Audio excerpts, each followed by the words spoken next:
Alors, le grand entretien avec Pierre-Marie Aubert, que j'invite à venir me rejoindre sur scène. Il est directeur du programme politique agricole et alimentaire de l'IDRI.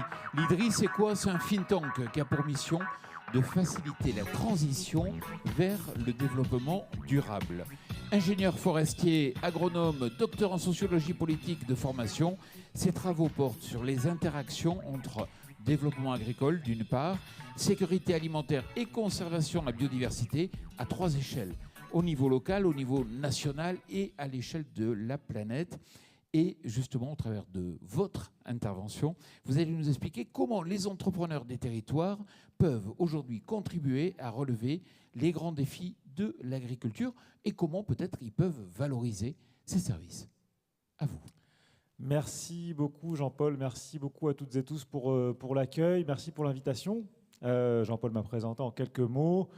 Alors je vais vous infliger quelques diapos, mais je promets ça ne va pas être très long. L'idée c'est qu'ensuite on puisse discuter, il y aura un premier échange avec Jean-Paul et puis évidemment vous tous et toutes dans la salle, vous serez invités à poser vos questions. Donc Jean-Paul l'a dit, je suis ingénieur forestier. Je vais parler peu de forêt parce que c'était difficile de faire tout rentrer dans quelques diapos. Mais évidemment, on est tout à fait attentif à cette dimension-là et donc on pourra discuter et voir par rapport à ce que j'ai dit, qu'est-ce que ça pose comme question pour la dimension forestière plus proprement dite. Donc voilà. Alors qu'est-ce que je vais essayer de faire en 2 mots? Voilà, c'est tout sur la diapo, comme ça si vous avez des mails à faire après, vous pouvez aller les faire et puis vous n'avez pas besoin d'écouter la suite. D'abord, je parle d'où. Je travaille donc à l'IDRI, un think tank, Jean-Paul l'a dit. Je dirige une équipe d'une dizaine de personnes. On travaille à la fois à Paris, dans les régions, et surtout, on organise en fait un travail en réseau avec d'autres partenaires dans d'autres pays de l'Union européenne. Pourquoi? Parce que en matière agricole principalement, les grosses décisions politiques, elles se jouent beaucoup à Bruxelles et on a besoin de trouver des alliances avec d'autres pays européens. Et si on pense trouver des solutions depuis Bruxelles, en général, on se plante. Et donc, on essaye vraiment de travailler avec nos collègues en Espagne, en Pologne, en Allemagne, en Irlande, etc., pour travailler là-dessus. Donc, c'est ça le travail qu'on fait dans le programme politique agricole alimentaire à l'IDRI. On a aussi une grosse partie sur la partie biomasse, y compris biomasse forestière, puisque vous le savez toutes et tous, la demande en biomasse non alimentaire ne cesse de croître. Et pourtant, les rendements, les chocs climatiques mettent à l'épreuve nos agrosystèmes. Donc, il va bien falloir trouver des solutions. Voilà, donc je parle de là, et je devrais aussi dire que l'IDRI, ça a été dit par Jean-Paul, mais c'est un think tank, c'est-à-dire qu'on a un double travail de recherche. Dans mon équipe, il y a des chercheurs, mais c'est aussi un institut qui fait du dialogue, du travail avec les parties prenantes. Et donc nous, le gros de notre travail, c'est d'utiliser la recherche, non pas pour faire des papiers dans des grandes revues, mais plutôt pour la mettre au service d'un dialogue et de la co-construction de solutions. Alors, ça a été dit par tous les intervenants avant moi, on a un double sujet de durabilité, même de robustesse, je dirais, de nos agrosystèmes, de nos systèmes de gestion des sols, agricoles comme forestiers, et de compétitivité. Quand je travaillais encore à l'école des eaux et forêts, on discutait à peu près tous les jours à la machine à café du problème de la balance commerciale française en matière forêt-bois. Donc le sujet de compétitivité, ce n'est pas un sujet que agricole, c'est aussi un sujet forestier, et vous le savez aussi toutes et tous dans cette pièce. Donc on voit bien qu'on doit relever ces 2 sujets-là, et en même temps, les tensions, elles ne sont pas tout à fait minces. Et donc moi, ce que je vais essayer de faire, c'est de voir si on peut trouver quelques voies de passage assez étroites probablement, mais pour essayer de les tenir entre elles. Et donc j'ai 3 parties d'inégale longueur, mais dans un premier temps, je voudrais essayer de montrer que le sujet de la durabilité, c'est finalement un sujet assez simple, entre guillemets, d'un point de vue biophysique. C'est un sujet de diversité et d'économie circulaire dans la manière dont on gère les sols. Et que si on n'arrive pas à faire ça, en fait, on n'arrivera pas à retrouver de la robustesse, de l'indépendance et de la durabilité environnementale. Mais qu'évidemment, ça pose des questions d'un point de vue de la compétitivité, puisque si on regarde en période longue et en période courte, comment la productivité du travail agricole et forestier, parce que j'ai utilisé des indicateurs agrégés, donc la forêt est capturée dans les indicateurs que j'ai utilisés, en fait, la productivité du travail, elle est en berne. Ça veut dire que ça fait quasiment 20 ans que l'heure travaillée en sylviculture, en agriculture, ne paye pas plus d'une année sur l'autre. Pourquoi? On va essayer de comprendre pourquoi et comment est-ce qu'on peut dépasser ça. Je n'ai pas de baguette magique pour ça, mais je pense qu'il faut réussir à poser le bon diagnostic pour sortir de ces écueils et du coup faire le lien avec la dimension durabilité juste avant. Hein, et je montrerai notamment que les limites physiques sont en jeu et que du coup, il faut les accepter, ces limites physiques, parce que sinon, on va aller encore plus dans le mur. En général, ça fait encore plus mal. Qu'il y a une dimension industrielle derrière ça. Et là encore, je pense que ça vaut à la fois pour l'agriculture et pour la forêt. Comment on redonne à notre industrie une capacité de pénétrer les bons marchés avec une stratégie de marché qui est plus assumée. Et puis derrière ça, qu'est-ce que les entreprises des territoires peuvent amener? À mon sens, elles peuvent amener deux choses principalement. Hein. Elles peuvent aider les agriculteurs et les propriétaires forestiers à baisser leurs charges capitalistiques en mutualisant le matériel, hein, puisqu'on va le mettre à disposition de plusieurs propriétaires, et faire du soutien technique, parce qu'en étant des spécialistes des différentes facettes du métier, les entrepreneurs, ils peuvent aider les propriétaires forestiers et les agriculteurs à intégrer cette dimension de diversité et d'économie circulaire en amenant de la technicité. Mais pour ça, il y a des conditions, et ces conditions, on va y venir tout à l'heure, hein, il y a des questions industrielles, il y a des questions de demande. Comment on fait pour que la demande, elle favorise les produits qui viennent de systèmes gérés avec plus de diversité, plus de circularité, et comment on récompense, entre guillemets, la prévention des risques. Parce que faire plus de circularité, plus de diversité, c'est aussi, en amont, mieux gérer les risques, et donc éviter les crises, ou faire en sorte que les crises, elles coûtent moins cher. Et donc, il y a un enjeu à ce que les politiques publiques, la PAC pour ce que je connais bien aujourd'hui, mais il y a sûrement des politiques forestières qui peuvent faire ça aussi, elles financent en amont le fait que les systèmes ils vont être gérés avec plus de diversité, plus de circularité pour réduire la facture des crises parce qu'on aura anticipé les risques. Alors, je démarre dans le vif. Voilà, là, j'ai à peu près tout dit. Hein. Donc là, je vais faire que développer sur mes 3 messages. Pourquoi diversité et circularité sont les 2 mamelles d'un système agricole et forestier qui fonctionne? Pour répondre à la question, on va d'abord se mettre d'accord sur comment ça marche, cette histoire-là. Je pense que vous le savez très bien, mais j'ai juste fait un petit schéma pour comment on a la même base. La biomasse, la production de biomasse, c'est le fondement de l'affaire. Si la boîte verte qui est là, elle disparaît, si on n'arrive pas à produire de la biomasse à partir des territoires agricoles et forestiers, il n'y a plus rien qui marche. Alors quand on produit de la biomasse, c'est simple, c'est le produit d'un usage des terres donné que multiplie un rendement unitaire pour chaque usage des terres. Et toute la question politique cette fois, c'est qu'est-ce qu'on fait de la biomasse qu'on produit? Parce que depuis la boîte verte, il y a plein de flèches qui partent. Il y en a une qui part en alimentation humaine, il y en a une qui part en alimentation animale, et il y en a une qui part en usage non alimentaire, donc cette fois, encore une fois, la forêt. Tout ça, ça ne marche pas tout seul. En fait, derrière, il y a quelque part une physiologie de cette affaire-là, et notamment en termes de bouclage des cycles de nutriments. Aujourd'hui, notre système des terres, il repose fondamentalement sur des apports exogènes de fertilisants, qui soient phosphatés, azotés ou de potasse. Et donc, voilà. Et cet azote-là, il circule à l'intérieur du système. Et donc, des fois, il est perdu. Et donc, c'est ce que montre la perte de déjection, par exemple. Et puis ça, quand on veut le modéliser, quand on veut le raconter, quand on veut comprendre comment il peut bouger, on le fait dans des frontières nationales ou territoriales. Nous, on a des modèles qui fonctionnent à différentes échelles, mais ça permet de comprendre comment se font les échanges entre un territoire qui nous intéresse et le reste du monde. Alors, je l'ai dit, la production de biomasse, c'est le fondement de l'affaire. S'il n'y a pas de biomasse, vous voyez bien que toutes les flèches partent de là, donc il ne reste plus rien. Et donc, qu'est-ce qui s'est passé? Qu'est-ce qui s'est passé? Vous le savez aussi. Depuis 60 ans, et vous voyez que ça a changé depuis 20 ans, mais en 60 ans, on a démultiplié la production de biomasse par des gains génétiques, par l'accès aux fertilisants, et donc on a multiplié par 3 à 5 selon les espèces les rendements, la productivité à l'hectare. Évidemment, en forêt, ça ne s'est pas tout à fait passé de la même manière. Et une partie importante de cet accroissement des volumes de biomasse, il a permis notamment de développer la fraction de la biomasse qui partait en alimentation animale pour accroître la production animale. Je ne fais pas de détails ici, mais en gros, entre 70 et 2000, ça a beaucoup augmenté. Depuis 2000, c'est un petit peu plus compliqué. On pourra y revenir quand on parlera de compétitivité. Au service d'une alimentation qui, elle-même, a pas mal augmenté la part des produits animaux. Vous avez sur ma petite barre, là, hop, comme ça. Est-ce qu'on voit? Ouais. Alors, moi, je n'ai pas de pointeur, c'est pas grave. Vous voyez sur la barre, en fait, la partie grise, c'est les protéines d'origine animale qu'on mange, et la partie blanche, c'est les protéines d'origine végétale. Et en fait, ça, c'est l'observé. Et puis, quand vous le modélisez avec une optimisation nutritionnelle, vous voyez que vous pouvez diviser par 2 la part des protéines animales dans l'assiette. Et vous êtes toujours en très bonne santé, et en augmentant la part des protéines végétales. Alors, on n'est pas obligé de tous faire pareil. Alors, on n'est pas en train de dire qu'il faut que tout le monde devienne vegan, etc. Mais en fait, on a un sujet de pression sur les agrosystèmes. On a besoin de rendements très élevés, précisément parce qu'on a besoin de nourrir beaucoup d'animaux et qu'on mange des produits animaux en quantité qui dépasse nos besoins.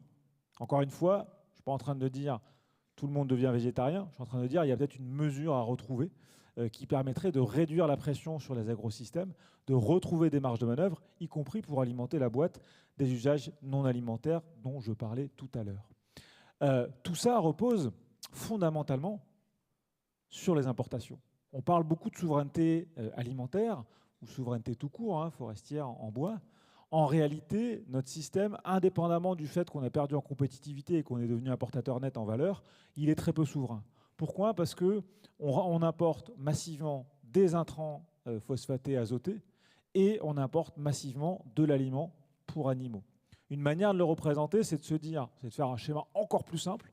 Vous regardez à droite, vous avez les cultures ou les prairies qui donnent du feed aux animaux, qui donnent de l'aliment pour les Français et pour l'export, et puis l'élevage, il produit de l'alimentation pour les Français et pour l'export. La taille des flèches est à peu près proportionnelle au flux d'azote, parce que l'azote, c'est le plus facile à représenter, à raconter. Eh bien, si vous essayez de comprendre comment ça marche, cette affaire-là, ça marche comme ça. En France, vous avez quasiment 2 millions de tonnes d'azote qui sont appliquées sur les cultures, dont 70% est importé. Vous avez 0,5 millions de tonnes d'azote qui sont importées sous forme de soja, de tourteaux de soja pour les animaux. Il y en a une petite part qui circule à l'intérieur. Enfin, le gros, quand même, il est perdu. Il est perdu sous forme de NOx, sous forme de N2O, sous forme de NO3-, etc., avec des conséquences sanitaires et environnementales, mais surtout avec un vrai sujet d'efficacité. Perdre 60% des intrants qu'on mobilise, il n'y a pas beaucoup d'entreprises qui auront envie de faire ça. Et donc ça, c'est un sujet, et c'est aussi un sujet qui est d'autant plus important aujourd'hui qu'on se retrouve comme en 2022, avec un prix des fertilisants azotés qui va être probablement très fortement augmenté, qui a déjà augmenté depuis quelques jours et qui va continuer à augmenter. Donc comment est-ce qu'on retrouve de la souveraineté, non pas uniquement sur des enjeux de compétitivité coût, mais aussi sur des enjeux de circularité, c'est-à-dire de meilleur recyclage, de meilleure mobilisation des intrants azotés dans le système. Tout ça dans un contexte où, par ailleurs, et je parlais tout à l'heure de l'allocation de la biomasse, où les besoins en biomasse non alimentaire, j'en ai parlé, sont en croissance. Si vous regardez, alors c'est peut-être des choses qui sont un petit peu loin de vous, c'est des trucs, vous allez dire, c'est des trucs de parisiens, de politicards. Bon, on a des plans sur lesquels on travaille, on essaie d'être parfois un peu pratique. Et quand on regarde à l'horizon 2035, comment est-ce qu'on peut améliorer quelque part notre bilan énergétique français en termes à la fois d'autonomie et d'émissions de gaz à effet de serre, on se rend compte qu'il n'y a pas assez de biomasse pour fournir tous les besoins, pour décarboner l'économie française, en même temps qu'assurer l'autonomie, ou en tout cas la souveraineté énergétique de la France. C'est juste ça le sujet. On n'arrive pas à boucler, on n'arrive pas à trouver un bouclage biomasse qui fonctionne. Donc là, il y a un sujet de ce côté-là. Dans le contexte dont on parlait tout à l'heure, où les rendements stagnent, là, vous avez l'évolution du rendement du blé alors sur la longue période, et vous voyez qu'en fait, au début des années 2000, vous avez un double mouvement qui est très visible, avec à la fois un accroissement de la variabilité interannuelle. Vous voyez que c'est beaucoup moins certain aujourd'hui quand vous faites un semis de blé de savoir ce que vous allez avoir à la fin. Et puis une stagnation. Si vous faites statistiquement, ce qui se passe, c'est une stagnation autour de 65-67 quintaux hectares. Et en fait, c'est visible sur l'ensemble des cultures. Ici, vous avez sur la longue période aussi l'ensemble des cultures qui sont représentées, qui sont en France. C'est un papier de Nature Report. Et vous voyez, en fait, ce qui est représenté, c'est le taux d'accroissement annuel des rendements sur les différentes cultures. Et vous voyez qu'à partir des années 2000, il y a un certain nombre de rendements, de cultures pour lesquelles le taux d'accroissement du rendement, il passe sous le zéro. Ça veut dire qu'on n'arrive même plus, on est en régression sur les rendements. Et ça, c'est une borne physique qu'on n'arrive pas bien à gérer. Il y a eu plein de travaux pour essayer de déterminer d'où ça vient. Est-ce que c'est un problème de génétique? Est-ce que c'est un problème que les agriculteurs ne mettent plus assez d'azote? Est-ce que ça... En fait, on n'arrive pas vraiment à comprendre. Et les seuls éléments probants qu'on a, c'est d'une part, évidemment, le choc climatique, qu'on voit très bien sur ma courbe, 2016-2022, là, trop d'eau, trop de sécheresse. Mais aussi le fait qu'il y a un certain nombre de services écosystémiques qui sont plus rendus comme ils l'étaient par le passé, notamment en colza, par exemple, en fertilisation, en pollinisation, pardon. mais aussi en gestion des pestes et des parasites. Voilà. Donc on a la simplification des systèmes qui est aussi en cause dans cette affaire-là. Donc 2 objectifs ambitieux. J'ai essayé de vous montrer qu'à la fois la question de la circularité était centrale et que derrière la circularité, il y a une question de diversité. Donc diversité, c'est quoi? C'est 2 dimensions. C'est à la fois une diversité en termes, on va dire, de qu'est-ce qui est dans le paysage et combien on a de cultures, pour le faire court, ou combien on a de types d'essences forestières dans une forêt. Donc ça, c'est les petits carrés de couleurs différentes, mais c'est aussi une diversité structurelle. C'est-à-dire que non seulement il faut des champs et des essences forestières de différentes natures, mais en fait, il faut qu'ils soient disposés dans le paysage de manière structurellement hétérogène pour vraiment accueillir une biodiversité suffisante et favoriser les services écosystémiques qui vont avec. Et puis, pour faire de la circularité, il n'y a pas 50 solutions. Il faut faire rentrer de l'azote le plus possible gratuitement, entre guillemets, donc par les légumineuses, prairiales ou en rotation ou arbustive, arborée. Alors c'est plutôt au Sahel ça, mais...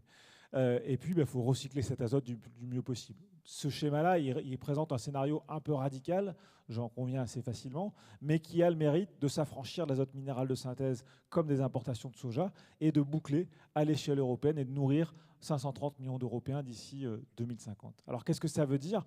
Plus de diversité, c'est des chaînes de valeur qui sont plus complexes. Ça, c'est vrai en forêt comme en agriculture. Ça veut dire des besoins en agroéquipement qui sont supérieurs. Quand vous avez 8 cultures à gérer sur la ferme, c'est plus compliqué que 3. Vous avez besoin de plus de matos. C'est pareil quand vous faites de l'exploitation forestière. Si vous avez que du Douglas à gérer, c'est un peu plus simple que si vous avez une futée mélangée. Oui. Donc ça, c'est plus compliqué. Et puis, il faut structurer des débouchés. Et ça, c'est souvent le vrai sujet qu'on nous dit. Oui, moi, j'aimerais bien faire du poids, mais en fait, il n'y a personne qui me l'achète. C'est vrai. Et donc, comment on accompagne cette structuration des débouchés?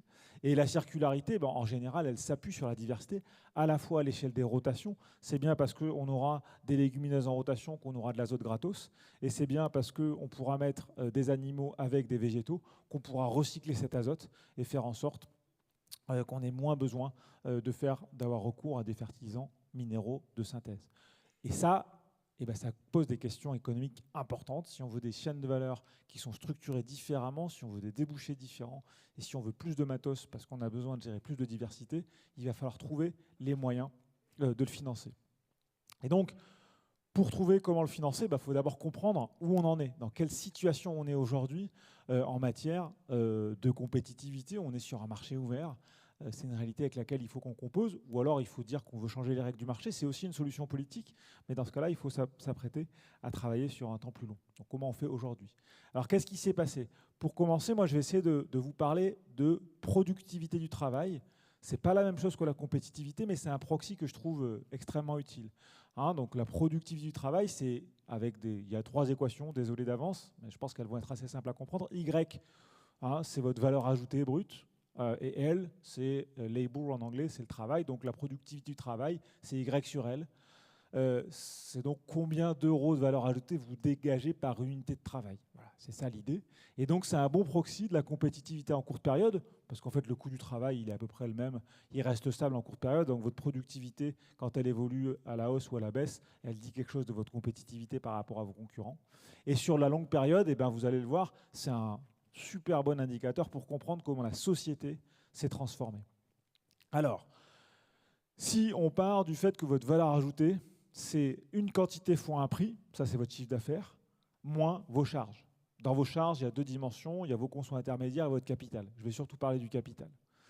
Si j'introduis les surfaces, je vais transformer mon équation en un truc un tout petit peu plus compliqué, mais vous allez voir encore relativement simple. Y sur L, L, c'est bien mes unités de travail, donc c'est ma productivité du travail, les valeurs ajoutées par unité de travail. C'est égal à Q sur A, une quantité sur une surface A pour area en anglais. Q sur A, c'est un rendement. C'est combien je produis de tonnes par hectare. A sur L, area sur donc, surface sur unité de travail, c'est le nombre d'hectares qu'une bonne dame ou qu'un bonhomme gère sur sa ferme, dans sa forêt. C sur L, en fait, si on vire les consos intermédiaires, c'est votre capital rapporté à votre travail. Donc c'est l'intensité capitalistique de votre entreprise, c'est-à-dire c'est le nombre de machines que vous avez pour un bonhomme ou une bonne dame dans la boîte, pour faire simple. P, j'en parle en dernier, c'est le prix. Pourquoi j'en parle en dernier? Parce que dans la longue période que je vais couvrir juste après, Je peux déjà commencer par un truc. En longue période, alors les prix forestiers, je les connais mal, le prix du bois, je les ai appris à l'école, mais je les ai oubliés. Mais en longue période, les prix agricoles, ils ont pris quasiment 50% en prix réel. C'est-à-dire qu'entre 70 et 2010, le prix payé agriculteur en euros constants, il a baissé de 50%. Depuis 2010, il est quasiment stable. Pour autant, vous allez voir, la productivité du travail, Y sur L, elle a augmenté de manière fabuleuse. Ce qui veut dire que tous les autres termes de l'équation, ils ont conduit à une amélioration. Donc à la fois les rendements, à la fois la surface par travailleur et le capital par travailleur, vous allez voir aussi, a pas mal bougé. Alors, qu'est-ce qui s'est passé? Première chose, évidemment, on en a déjà parlé, les rendements ont été déterminants. Vous avez la courbe des rendements, c'est la deuxième que je viens de superposer, et la première, là, ça, c'est la productivité du travail, la valeur ajoutée brute par travailleur dans l'agriculture et la forêt depuis 1949, en base 1. Ça veut dire que depuis 1949, on a augmenté la productivité horaire du travail par 35. Un forestier ou un agriculteur, il gagne 35 fois plus aujourd'hui qu'en 1949. C'est ça ce qui veut dire ce schéma-là. D'accord? C'est fondamental. Dans les variables que j'ai dit tout à l'heure, c'est les rendements fois la surface par tête de pipe, moins les charges, fois les prix, mais j'ai dit que les prix, on les oubliait. Vous voyez ici que le rendement, vous pouvez superposer la courbe des rendements avec la courbe de la productivité, ce qui montre l'importance de cette variable-là pour la partie agricole. Pour la partie forestière, encore une fois, c'est un peu plus nuancé. Première variable. Deuxième variable, l'agrandissement des exploitations. Vous voyez ici, en violet, le nombre d'actifs agricoles et forestiers en ETP, et en vert, la surface cultivée par actif. Et vous voyez qu'en fait, en bas 100, donc pour qu'on puisse voir les courbes se croiser, et vous voyez qu'évidemment, plus on a de surface gérée par travailleur, moins il y a de travailleurs, évidemment. Et ça, comment ça marche? C'est permis. La courbe orange que je superpose ici, c'est les investissements annuels en formation brute de capital fixe par ETP. Et en gros, aujourd'hui, on est quasiment à 180 000 € de formation brute de capital fixe par an, par travailleur, dans le secteur de la forêt et de l'agriculture. C'est énorme. D'accord? Et vous voyez qu'en fait, les courbes vertes et oranges, elles se superposent quasiment, c'est-à-dire qu'on augmente les surfaces travaillées par actif au rythme où on est capable de s'équiper en machine. Ça, c'est assez évident, mais les chiffres nous le montrent. Et donc, cette augmentation de la productivité du travail, je reviens sur mon graphique de tout à l'heure, il a massivement transformé la société quand on le regarde en longue période. Vous voyez ici, je vous ai dit tout à l'heure, x 35. Entre 1949 et 2023, la productivité horaire en valeur ajoutée brute par ETP, elle a été multipliée par 35. Si vous regardez le reste de la société, elle a été multipliée par 6, 6,5. Ça veut dire quoi? Ça veut dire que la productivité horaire du travailleur agricole, elle a augmenté 5 à 6 fois plus vite que la productivité horaire du travailleur moyen de l'économie française. C'est massif. Et ce delta, c'est-à-dire cette accélération de la productivité du travail agricole par rapport au reste de l'économie, c'est ce qui a permis en fait un rattrapage de l'écart de salaire entre l'agriculture et la forêt et le reste de l'économie. Vous avez ici la courbe des ETP, les emplois agricoles en pourcent des emplois totaux dans la société. Vous avez ici la contribution de l'agriculture et de la forêt au PIB de la France, donc qui diminue, mais qui diminue moins vite que les actifs, ce qui explique que sur la longue période, la dernière courbe que j'allume ici, c'est l'écart de productivité en valeur ajoutée brute par actif, c'est-à-dire un bon proxy du revenu. Et cet écart, il se réduit aujourd'hui. Il n'est pas tout à fait à zéro. C'est-à-dire qu'aujourd'hui, en toute rigueur, et au risque d'être un peu provocateur, il faudra encore réduire l'emploi agricole et forestier de 25% pour arriver à un delta de productivité qui soit de zéro, d'accord, en valeur absolue. Donc ça, sur longue période, c'est assez important d'avoir ça en tête. Ces évolutions-là, elles ont été fondamentales. Qu'est-ce que ça nous dit pour aujourd'hui, pour nos problèmes de compétitivité prix dont je parlais tout à l'heure? En fait, ce qu'il faut comprendre, c'est que ce mécanisme-là, qui a un petit nom dans la littérature, qui s'appelle la transformation structurelle, il s'est enrayé. Il s'est enrayé, pourquoi? On l'a dit tout à l'heure, rendement, stagnation des rendements. Eh bien, vous pouvez superposer la stagnation des rendements avec la stagnation de la productivité horaire du travail. Première chose. Deuxième chose, la rentabilité de l'investissement. Si vous regardez la première partie de ma courbe, là, la corrélation entre l'investissement et votre valeur ajoutée brute, c'est quasiment 100%. Vous investissez 1 en matos, vous avez 1 en retour sur investissement. Enfin, vous avez 2. Depuis 2005, cette corrélation, elle est passée à 50%. Vous investissez 1, vous avez plus que 50 centimes de retour sur investissement. Donc là, en fait, ça ne paye plus. Ou en tout cas, ça paye beaucoup moins. Et donc, qu'est-ce qu'on voit? On a une augmentation progressive de l'intensité capitalistique. C'est-à-dire qu'il y a toujours plus d'actifs par tête de pipe qui bossent, mais ça ne se traduit pas en gain de productivité. Et donc ça, c'est un deuxième facteur, en fait, qui cause le ralentissement de la productivité du travail. Et donc ça, je fais maintenant le lien entre productivité et compétitivité. Ben ça, évidemment, ça nous met dans une situation délicate par rapport d'abord au marché européen. On peut toujours parler du marché mondial, mais le marché export de la France et les importations, elles viennent d'abord du marché unique, du marché européen.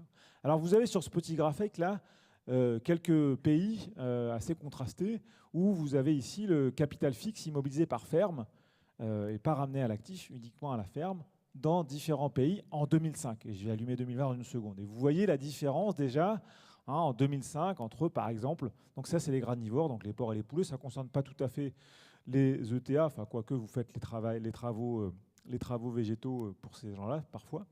Donc vous avez vous prenez le Danemark, voilà, 2 millions d'actifs immobilisés par ferme versus pour les Français un peu moins de 300 000 euros. Donc vous avez déjà un facteur 8 ou 9 en termes de capital investi par ferme qui dit quelque chose de la taille des fermes et donc du coup de la productivité physique du travail. Mais non seulement en 2005, les différences étaient déjà pas mal, mais en fait les Danois en 15 ans, ils ont encore accéléré, ils ont fait plus que doubler leur capital immobilisé par ferme. C'est-à-dire qu'ils ont massivement déployé l'automatisation de leurs fermes, pendant ce temps que le reste de l'Europe, certains pays essayaient de suivre à peu près le mouvement, mais nous, en France, on suivait beaucoup moins bien, tandis que même nos voisins italiens, eux, ils ne suivaient pas du tout, ils réduisaient les investissements par ferme. Ça traduit en fait des modèles, des stratégies agricoles et agroalimentaires différentes. Et on retrouve en fait ça dans un élément central aujourd'hui qui est aussi derrière pour partie, la crise agricole, ou en tout cas la colère agricole, qui est que si vous regardez sur ce graphique-là, qui est en fait l'évolution du revenu, en tout cas d'un indicateur de revenu qui s'appelle le Real Income Factor par tête de pipe agricole, vous voyez en bleu, en fait, c'est la France. Et vous voyez que depuis 10 ans, le revenu agricole, il stagne, ce qui est assez cohérent avec ce que je disais juste avant. Alors que dans la majorité des grands pays agricoles européens, le Danemark, l'Allemagne, la Pologne, eh bien, il n'arrête pas d'augmenter, il augmente parfois beaucoup. Les Danois, ils ont quasiment fait x3 sur l'indicateur de revenu agricole. D'accord ? Donc là, on voit bien ici, et les Italiens aussi, ils n'ont pas augmenté. Derrière ça, il y a à la fois des indicateurs à la ferme, c'est-à-dire des modèles agricoles qui sont différents, avec des stratégies différentes, et je parle de stratégies danoises de très forte intensité capitalistique et très faible coût de main-d'œuvre, parce que du coup, ils ont viré tout. Il n'y a plus que 9000 agriculteurs au Danemark, pour donner un ordre de grandeur. Mais c'est aussi une question industrielle. C'est aussi une question de positionnement de marché. Pourquoi je dis ça? Parce que si vous regardez les coûts de production sortie ferme en France, on n'est pas du tout à rougir. Les coûts de production sortie ferme en grande culture, en lait et en porc, pour la France, ils sont quasiment aussi bons que nos amis européens, et on est dans le peloton de tête. Là où le bas blesse, il est sur le maillon industriel. Et une manière de l'illustrer, c'est de regarder ce graphique-là, qui nous montre en fait l'évolution de la balance commerciale intra-européenne. Donc là, je ne parle pas des échanges avec le reste du monde, les pays tiers. Je parle juste de comment la France, en bleu clair sur mon schéma, se positionne vis-à-vis de ses voisins européens. Et vous voyez que notre balance commerciale sur les fromages, quand même produit important pour les Français, eh bien, se dégrade. Elle n'est pas tout à fait passée sous zéro, mais elle n'est pas loin. C'est-à-dire que on est en fait en train de devenir quasiment un importateur net de fromage sur le marché européen. Comment est-ce que ça c'est possible? En vis-à-vis, vous avez la courbe vert clair, qui sont nos amis italiens, qui ont longtemps été déficitaires et qui, depuis 2015, ont fait une belle remontada et qui nous ont damé le pion récemment. Et derrière ça, en fait, il ne faudrait pas croire, je vous ai parlé du modèle danois tout à l'heure, en gros, gros volume, petite marge. Le modèle italien, c'est, on va dire, l'inverse, c'est-à-dire petit volume, grosse marge, sur une stratégie de marché beaucoup plus affirmée. Une manière de l'illustrer, c'est de regarder comment s'organise le tissu agro-industriel italien. Ici, vous avez, au premier abord, le nombre d'entreprises de l'agro-industrie, c'est des données Eurostat assez classiques, 2020, en France, en Italie. Et vous voyez quelque chose qu'on sait bien, que vous savez bien, puisque vous en êtes aussi les représentants. Quasiment 90% des entreprises de l'agro, alors là c'est l'agro-industrie, vous c'est à l'amont, mais sont des TPE de 0 à 9 employés. Vous avez une petite partie de PME 10 à 50 employés, et puis le reste, et vous avez moins de 5%, c'est 1,5% je crois, de très grandes entreprises de TI qui font plus de 250 employés. Sauf que derrière cette apparente similarité entre le tissu agro-industriel français et le tissu agro-industriel italien, vous avez une divergence assez importante dans la valeur ajoutée qui est créée. Vous regardez la valeur ajoutée créée entre la France et l'Italie, ben nous, il y a moins de 2% de grandes entreprises qui génèrent plus de 50% de la valeur. Et le reste, les petites entreprises se battent en duel. Chez les Italiens, vous voyez que les PME 10 à 50 employés génèrent quasiment à elles seules 30% de la valeur générée dans l'agro-industrie. Vous avez ensuite les grosses PME, 50-250, ça reste des PME, mais des plus grosses PME, et que les entreprises de taille intermédiaire, strictement en parler, ce n'est pas tout à fait ça, mais ne génèrent que elles-mêmes un tiers de la valeur. Et donc vous voyez qu'on est capable en Italie de créer de la valeur ajoutée, y compris sur des petites structures qui sont capables en fait de se positionner, d'avoir des stratégies de marché beaucoup plus efficaces, qui reposent aussi pour partie sur une coordination verticale qui va être plus assumée. C'est-à-dire le fait qu'à un moment donné, il est acté et il est quelque part, il y a un accord pour dire nous, agriculteurs, on deal positivement avec l'agro-industrie et on va produire ce que les industriels nous demandent de produire par rapport à une stratégie de marché qu'on joue collectivement. Et si on compare avec le cas français, notamment en termes de législation et ce qu'on a eu récemment, enfin récemment ça a 10 ans bientôt, mais la loi Egalim, par exemple, me semble être un bon contre-exemple. La loi Egalim est une loi qui organise la confrontation des intérêts entre le monde agricole, l'agro-industrie et la distribution. Elle ne permet pas d'organiser la coordination et la stratégie de mise en marché de produits vis-à-vis d'une logique de compétitivité prix ou hors prix, selon ce qu'on cherche. Et donc c'est très très différent. Voilà, un peu brossé à grands traits notre situation. Et donc la question que je posais tout à l'heure, elle reste valable et je ne vais pas vraiment y répondre de manière définitive, je vais plutôt donner quelques pistes. Dans ce contexte-là, en courte période, là, comment est-ce qu'on fait rentrer plus de diversité et plus de circularité dans les systèmes agricoles tout en regagnant de la compétitivité sur le marché domestique comme sur le marché export? Et quel est le rôle des entreprises, des entrepreneurs des territoires là-dedans, et est-ce qu'il y a des conditions pour ça? Alors, donc regagner en compétitivité en améliorant circularité et diversité. Je l'ai dit, je vais le redire ici, c'est ce que j'ai dit au tout début. Pour moi, vous avez deux atouts à proposer au monde agricole.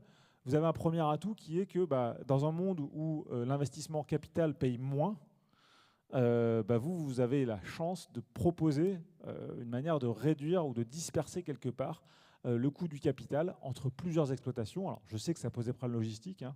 On a tous besoin de moissonner en même temps, de faire les foins en même temps, etc. Donc, le niveau de dispersion auquel on peut prétendre n'est pas infini, mais il y a quand même une possibilité de ce côté-là. Et puis, je l'ai dit, vous êtes aussi des experts, vous développez des compétences qui vont parfois manquer dans les fermes, et donc vous pouvez accompagner les agriculteurs, les forestiers, à s'engager dans des itinéraires techniques peut-être plus risqués, pour lesquels vous allez amener un surcroît de compétences, et vous allez les aider à mieux gérer des variables capitales, comme la fertilisation azotée, qui pour moi est un peu la clé de voûte de toute cette affaire-là. Évidemment, il y a des conditions, et je les ai dites tout à l'heure, il y a des conditions politiques et de marché.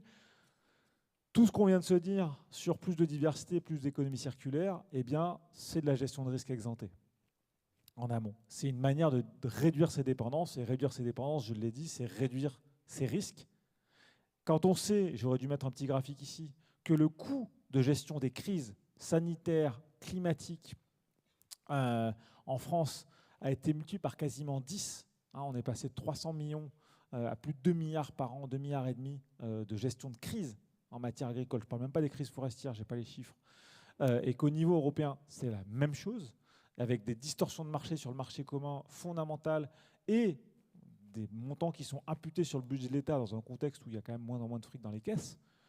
Dire qu'on est capable de réduire la facture de la gestion de crise parce qu'on aura anticipé sur des crises, sur des risques en amont, ça doit être rémunéré, ça doit être valorisé, et c'est un enjeu de mon point de vue et du point de vue de l'IDRI que nous portons à Bruxelles pour la prochaine politique agricole commune. La deuxième chose, je l'ai dit aussi, c'est que si on veut que les agriculteurs s'engagent dans les stratégies de diversification, il faut qu'on trouve des débouchés à l'aval. Et pour trouver des débouchés à l'aval, il faudra mieux s'organiser dans les filières. Il faudra avoir des stratégies de marché qui sont conjointes, qui sont gagnantes, qui vont aller chercher de la compétitivité prix en réduisant les coûts de transaction, comme de la compétitivité hors prix en vendant une marque, en vendant une image, en vendant un territoire. Ce que les Italiens savent très très bien faire et ce que la France devrait pouvoir savoir faire quand on décidera de mettre des moyens politiques sur les industries. Aujourd'hui, il y a un demi-ETP à Paris qui s'occupe de l'agro-industrie. Ça me paraît assez problématique. Et puis, il me semble qu'il y a une question de demande. Aujourd'hui, vous le savez, les consommateurs français, ils achètent des meubles qui sont faits avec des bois qui ne sont pas français. Ils achètent de plus en plus en restauration à domicile de la viande qui vient d'ailleurs. On doit pouvoir avoir une politique de la demande qui est plus ambitieuse, qui va valoriser les territoires, qui va valoriser le végétal et qui va valoriser la diversité. Je vous remercie. C'était un petit peu plus long que prévu, Jean-Paul, désolé. Non, aucun souci. On vous applaudit, Pierre-Marie. Bon, je ne sais pas ce que vous en pensez, mais quand je vois le graphique par rapport au Danemark, à d'autres pays, l'Italie, on parle même de l'Espagne aujourd'hui, est-ce qu'on est largué en France, en clair? Est-ce qu'il vaut mieux le savoir? Question redoutable. On n'est pas largué. On n'est pas largué, je l'ai dit, en tout cas quand on regarde le marché européen, parce que vous le savez certainement, Jean-Paul le sait, sur le niveau mondial, l'histoire est un petit peu différente. On a encore un petit peu protégé certaines productions par la PAC, moins par les barrières commerciales. Mais si on regarde le niveau européen, quand on regarde le maillon des fermes, les Français n'ont pas à rougir. Les agriculteurs et agricultrices n'ont pas à rougir. En coût de production sortie ferme, on est très bon. En porc, en grande culture, c'est un peu moins en volaille, c'est très vrai en lait. Je veux dire, en lait, on est très très bon parce qu'on a des systèmes qui sont relativement économes en intrants, on arrive à valoriser l'herbe, on est très bon là-dedans. En grande culture, on a quand même pas mal de technicité, même s'il y a encore des gains à faire. Donc on est pas mal. Le vrai sujet, il est plutôt sur l'aval. Et après, sur les systèmes, il y a des OTEX sur lesquels on n'est pas très bon. Sur la partie volaille et la partie ovin caprin, on est moins bon, on ne va pas se mentir. Mais le vrai sujet, il est quand même plutôt sur l'aval, c'est-à-dire qu'on a un outil agro-industriel qui, pour partie, pas sur toutes les filières. Le problème de l'agro-industrie, c'est que il y a 10, il y a 20, il y a 30 agro-industries différentes. La filière du lait, ce n'est pas la filière du grain, ce n'est pas la filière du porc.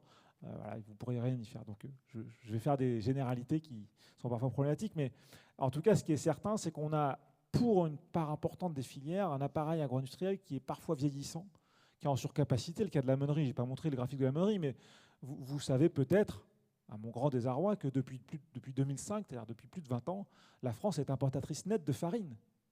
Le plus grand pays producteur de blé de l'Union européenne importe de la farine tous les ans pour fournir du pain à sa population.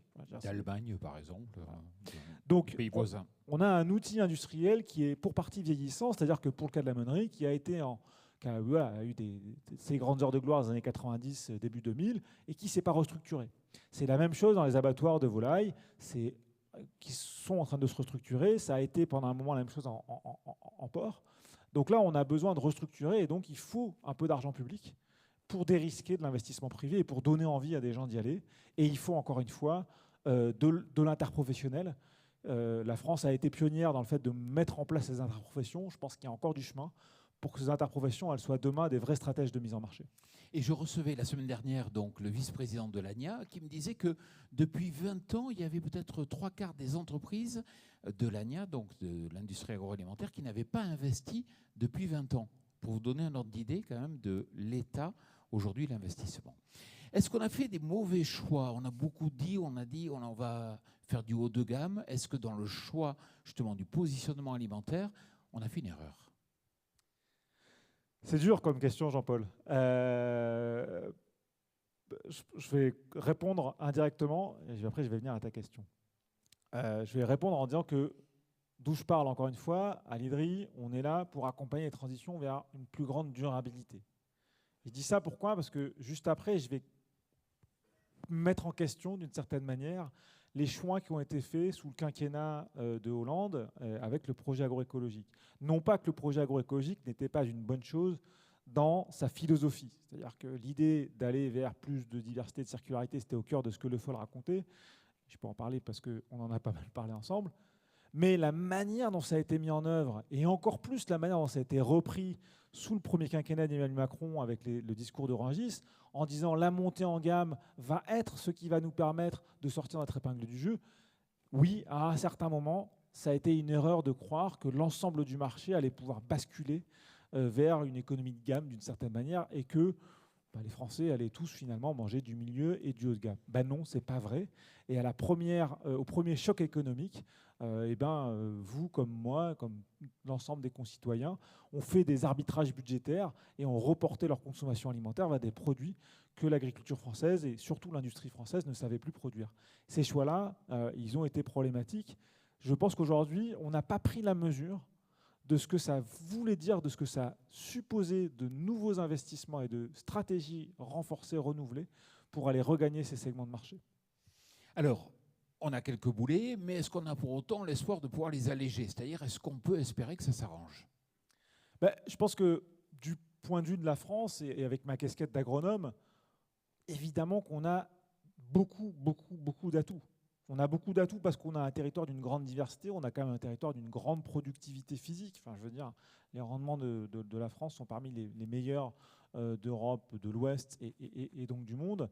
On est capable on a de la pousse de l'herbe qui est excellente, etc. Donc, il faut capitaliser là-dessus.